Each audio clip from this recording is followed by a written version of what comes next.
ભાવનગરની તળેટી ખાતે આવેલા રિજનલ સાયન્સ સેન્ટર ભુજમાં Gujarat council on science and technology અંતર્ગત કાર્યરત પ્રાદેશિક વિજ્ઞાન કેન્દ્ર દ્વારા તારીખ 29 અને 30 જાન્યુઆરી 2026ના રોજ સ્ટીમ ક્વિઝ 4.0ના ઝોનલ રાઉન્ડનું સફળ આયોજન કરવામાં આવ્યું। આ કાર્યક્રમમાં કચ્છ, સુરેન્દ્રનગર અને મોરબી જિલ્લાઓમાંથી આવેલા તેજસ્વી વિદ્યાર્થીઓ ઉત્સાહપૂર્વક ભાગ લઈ પોતાની વૈજ્ઞાનિક સમજ શક્તિ, તર્ક શક્તિ અને નવીન વિચારોની પ્રતિભાનું પ્રદર્શન કર્યું।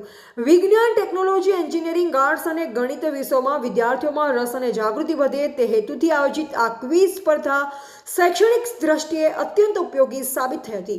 કાર્યક્રમ દરમિયાન વિદ્યાર્થીઓએ વિવિધ રાઉન્ડમાં ઉત્કૃષ્ટ પ્રદર્શન કરી પોતાની કાબેલિયત સાબિત કરી અને ઉપસ્થિત શિક્ષકો તથા સંચાલકો દ્વારા તેમના ઉત્સાહ અને જ્ઞાનની પ્રશંસા કરવામાં આવી હતી। સમગ્ર આયોજન શિસ્તબદ્ધ અને ઉત્સાહભર્યા માહોલમાં સંપન્ન થયું હતું। મારું નામ વિરલ પરમાર છે। હું રિજનલ સાયન્સ સેન્ટર ભુજ ખાતે અહીંયા એઝ એ પ્રોજેક્ટ ડાયરેક્ટર તરીકે ફરજ ભજવું છું। આ પરીક્ષા છે આખી એ છે Gujarat council of on science and technology દ્વારા આખી સ્ટેમ ક્વિઝ 4.0 અરેન્જ કરવામાં આવે છે, જેમાં અલગ અલગ રાઉન્ડ હોય છે। જેમ કે આની પહેલાં જે અત્યારે હાલમાં જે અમારે અહીંયા રિજનલ સાયન્સ સેન્ટર ભુજ ખાતે જે રાઉન્ડ છે એ છે ઝોનલ રાઉન્ડ છે। એની પહેલાં આપણે એક પ્રિલિમિનરી રાઉન્ડ ઓલરેડી થઈ ગયેલો છે।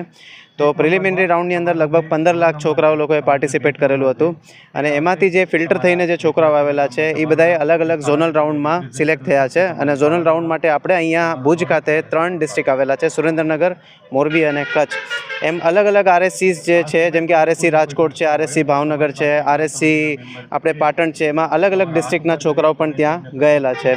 તો અહીંયા જે રાઉન્ડ છે આપણે અહીંયા એ 2 કેટેગરીમાં ડિવાઈડ કરેલું છે। એક છે જુનિયર કેટેગરી અને એક છે સિનિયર કેટેગરી। જુનિયર એટલે કે 9 અને 10 ધોરણના છોકરાઓ, તો એમનું રાઉન્ડ આજે છે, ઝોનલ રાઉન્ડ છે।